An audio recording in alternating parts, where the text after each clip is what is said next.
Hello student, स्वागत है आप सभी का एक बार फिर से हमारे इस ऑफिशियल यूट्यूब चैनल में जिसका नाम है सोल सॉल्यूशन। मैं चंदन कुमार हाजिर हूँ आप सभी के सामने अपनी एक और नई वीडियो के साथ।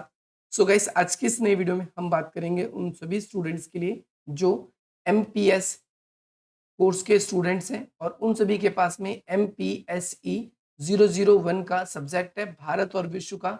तो उस पेपर के लिए आप सभी के लिए हम 30 ऐसे मोस्ट इंपॉर्टेंट क्वेश्चंस लेकर आए हैं जो आपके एग्जाम में कंफर्म 90% रिवाइज पक्का होंगे।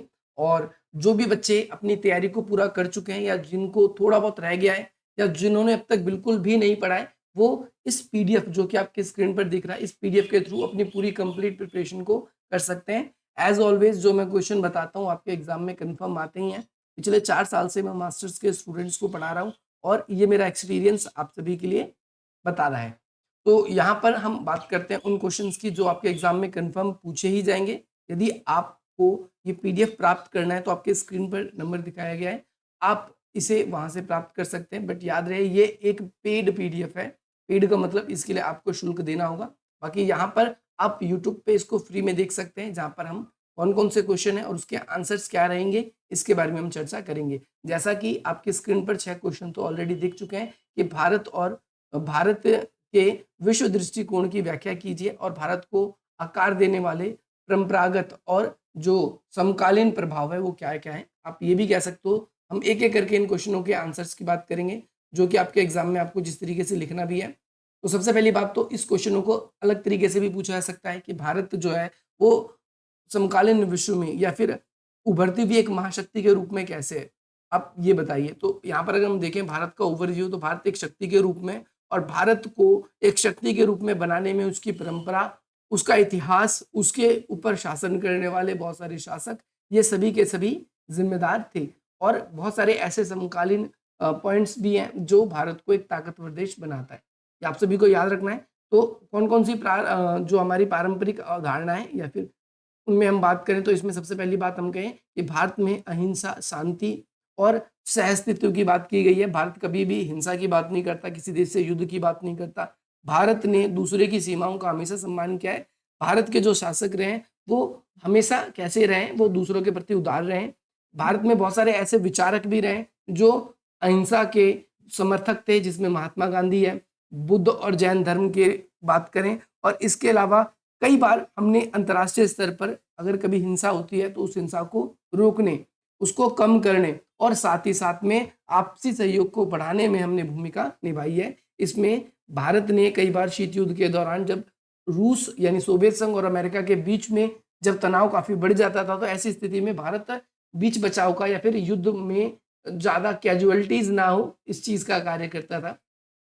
दूसरे पॉइंट की बात करें तो भारत ने वासुदेव कुटुंबकम है, ये भारत का एक प्राचीन संस्कृत सूत्र है जिसमें भारत बेसिकली क्या कहता है कि जो विश्व है वो एक परिवार है। और भारत के जो समावेशी और सार्वभौमिक दृष्टिकोण को देखें तो ये इस चीज को दर्शाता है।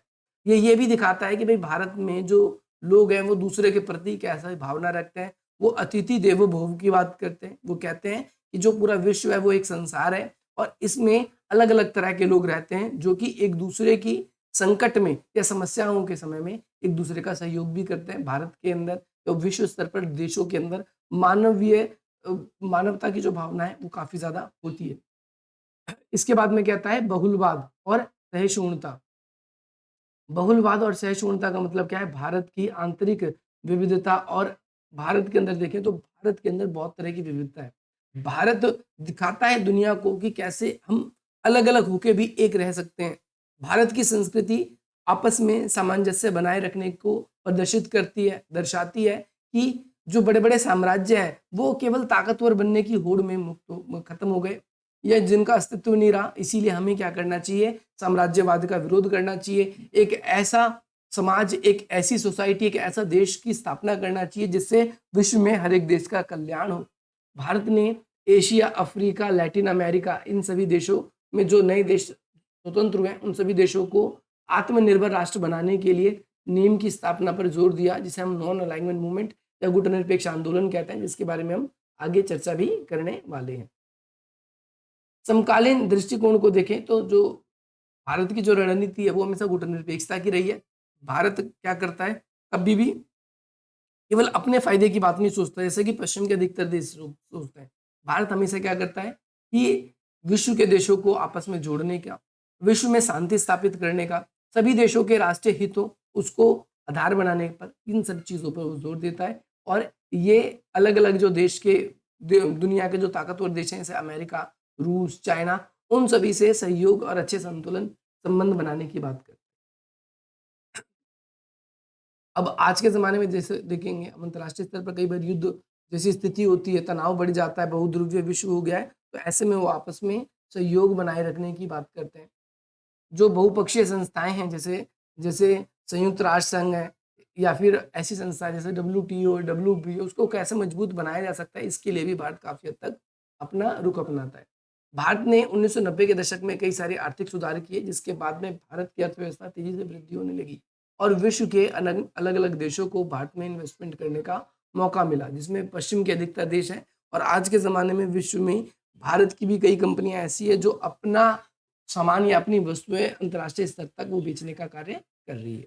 याद रखना है आप सभी को, उभरती हुई वैश्विक चुनौती, तो भारत के सामने कई सारी चुनौतियाँ हैं, जो कि आज के सामने देखने पड़ रहा है। भारत को, जैसे भारत में बहुत सारी आतंकवादी घटनाएँ देखने को मिलती है, जलवायु परिवर्तन हो रहा है। जलवायु परिवर्तन के बाद में बहुत सारी तरह-तरह की बीमारियाँ फैल रही है, साइबर सुरक्षा की बात है। इन सभी मुद्दों को लेकर भारत अंतर्राष्ट्रीयकरण करना चाहता है। भारत कहता है कि ये समस्या केवल किसी एक देश की नहीं है, और अगर इससे खतरा है तो किसी एक देश को नहीं है, इससे पूरे विश्व को खतरा है। इसीलिए हमें पूरे विश्व को एकजुट होकर हमें क्या करना चाहिए? हमें सामने आना चाहिए, या फिर हमें एक-दूसरे का सहयोग करना चाहिए।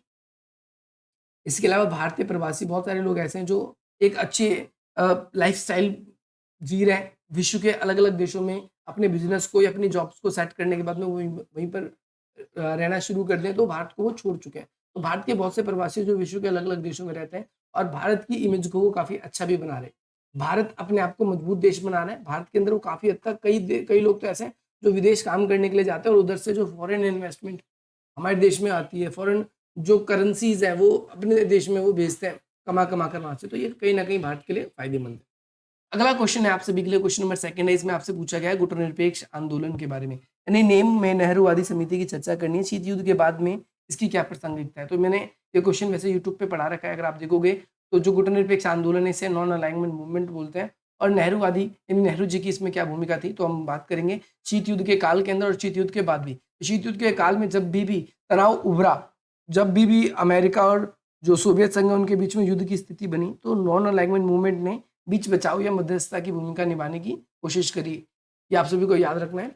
भारत के जो विदेश नीति है वो खास तौर पर नॉन अलाइन पर आधारित रही। भारत ने शीत युद्ध को बढ़ाने की नहीं, किसी भी देश के साथ शामिल होने की नहीं, बल्कि गरीब देशों की अपनी आत्मनिर्भरता बनी रहे, वह खुद अपने स्वयं डिसीजन ले सकें, वह अपने संसाधनों का खुद वह उपयोग कर सकें। इसके लिए उन्होंने इसके लिए उन्होंने क्या किया कि भई गुटनिरपेक्ष तो एक्सपेंड किया, उसको बढ़ाने की कोशिश करी, ये आप सभी को याद रखना है। इसमें कई सारे देश थे, जैसे शीत युद्ध के दौरान भारत, मिस्र, यूगोस्लोवाकिया, इंडोनेशिया, घाना, इन 5 देशों ने इसकी नींव रखी थी।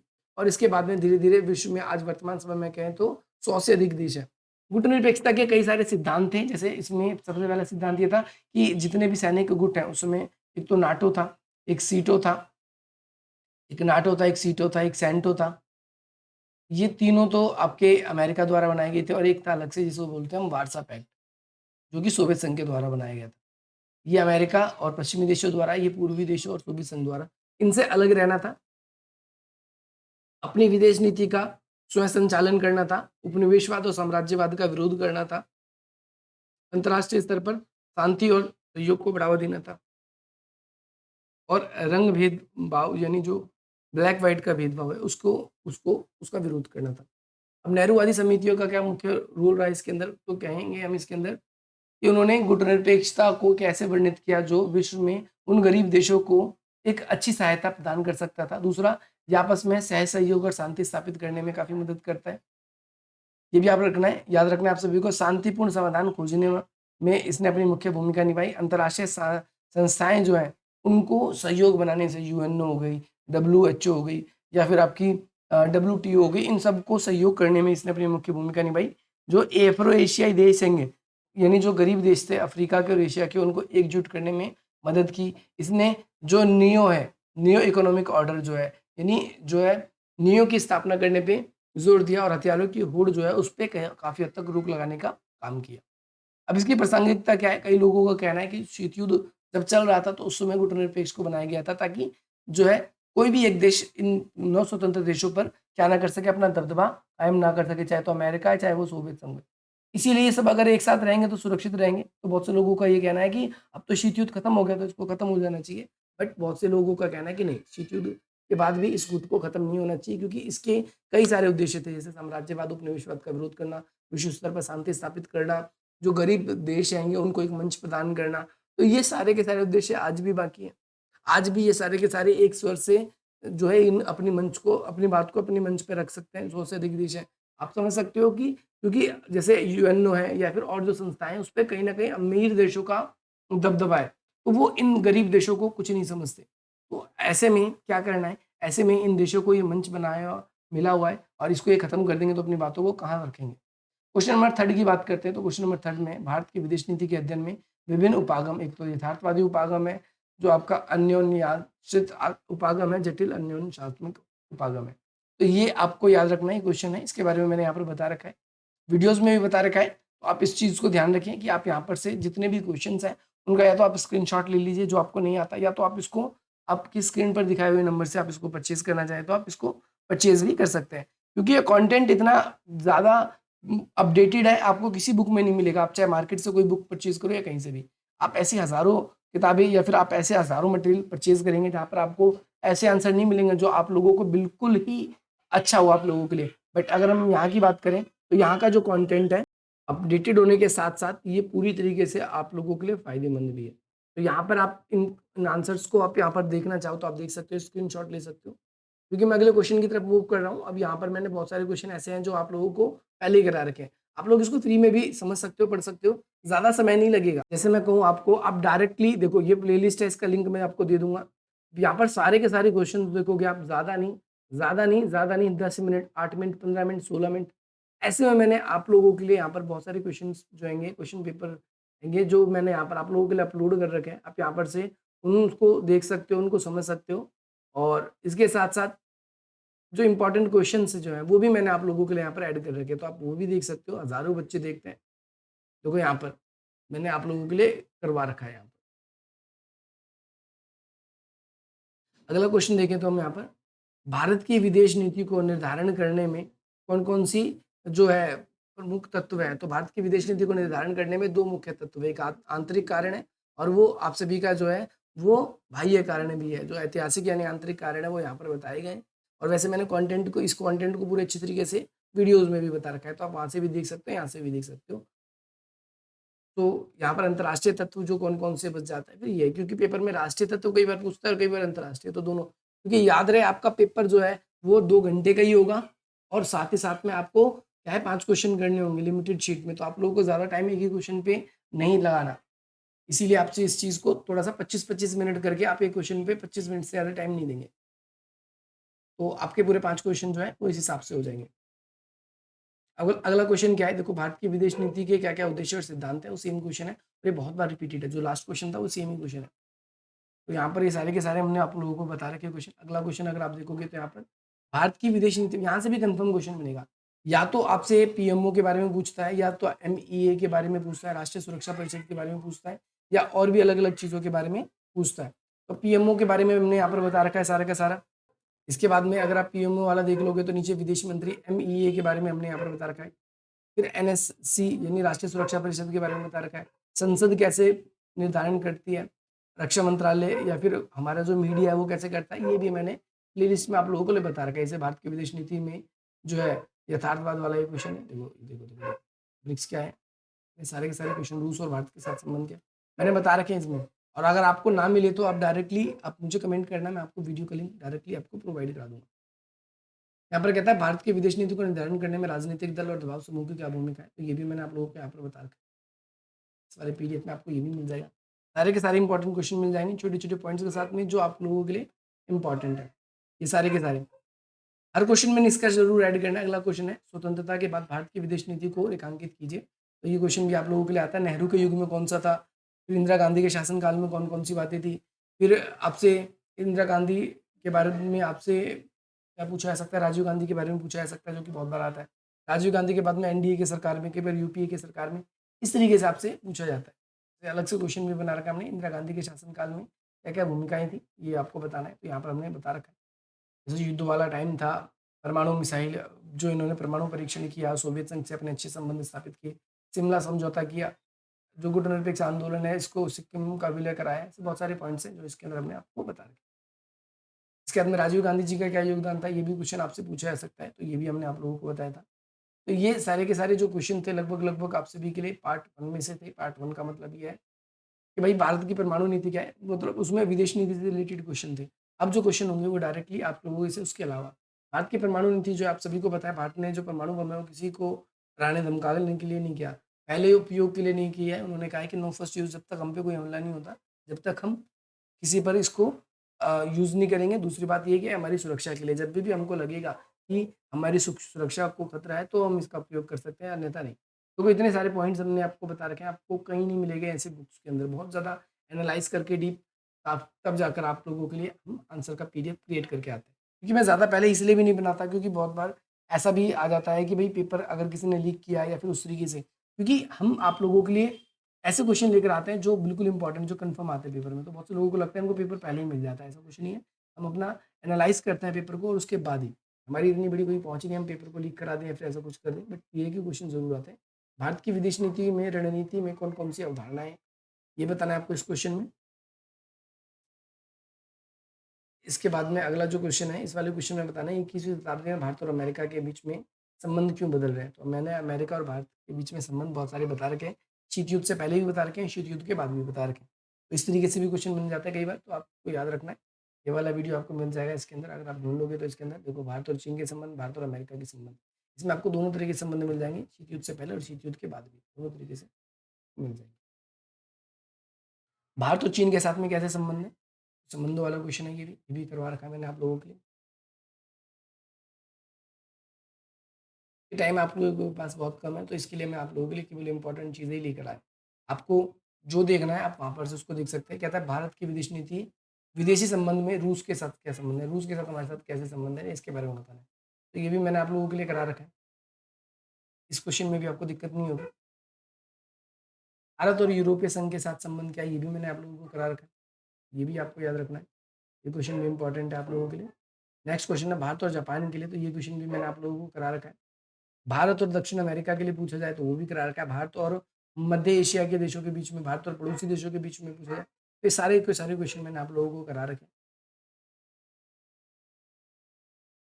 अगला क्वेश्चन है भारत की लुक ईस्ट पॉलिसी और एक्ट ईस्ट पॉलिसी में क्या अंतर है? ये भी मैंने आप लोगों को करा रखा है। तो ये क्वेश्चन भी आप लोगों को देखना है। नेक्स्ट क्वेश्चन देखें तो क्वेश्चन नंबर 20 है। इसमें आपसे पूछा गया है भारत और पश्चिमी एशिया के बीच में संबंध, जैसा कि मैंने बताया था। तो ये क्वेश्चन है पश्चिम एशिया के देशों के साथ संबंध, ये भी बता रखा है।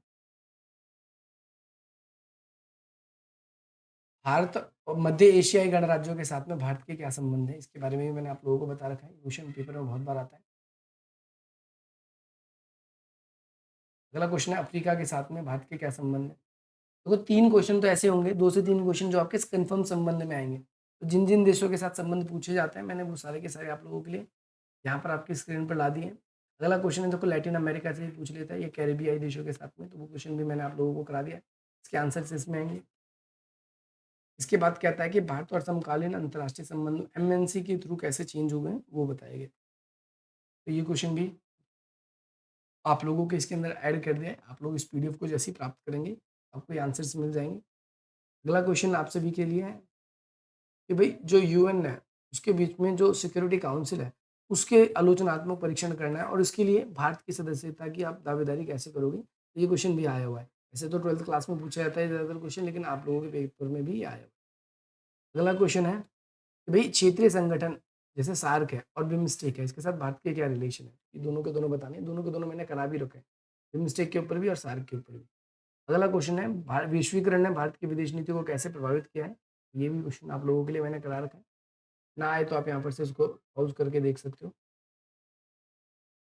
अंतर्राष्ट्रीय कहता है अंतर्राष्ट्रीय आतंकवाद पर भारत का रुख कीजिए। ये क्वेश्चन भी बहुत बार पेपर में पूछा गया है, क्योंकि भारत में भी आतंकवादी हमला भी हुआ था, तो ये पेपर में आने की उम्मीद है। और विश्व पर्यावरण के कौन-कौन से मुद्दे हैं ये भी आपको याद करके जाना है। जैसे ग्रीन हाउस गैसों का उत्सर्जन है, जो ओज़ोन परत है उसमें छिद्र की बात है, जलवायु परिवर्तन की बात है, जैव विविधता के साथ में जो हानियाँ हो रही हैं उसकी बात है। ये सारे के सारे पॉइंट्स आपको याद रखना है और लास्ट क्वेश्चन इसमें है भई समकालीन विश्व में भारत के सामने कौन-कौन सी चुनौतियाँ हैं? तो ये सारे के सारे जितने भी इम्पोर्टेंट क्वेश्चन थे वो मैंने आप लोगों को करा दिए। आशा करता हूँ आप सभी को कि आपके पेपर में इन्हीं से क्वेश्चन बनेंगे, हर साल की तरह। और बाकी आप लोगों को वीडियो पसंद आए तो इस वीडियो को लाइक करें, अधिक से अधिक मिनटों तक शेयर करें और हमारे चैनल को सब्सक्राइब करें ताकि अगला वीडियो आप लोगों को जल्द ही प्रोवाइड कराया जा सके। बाकी मिलते हैं हम आप सभी से अपनी अगली वीडियो में। जय हिंद, जय भारत।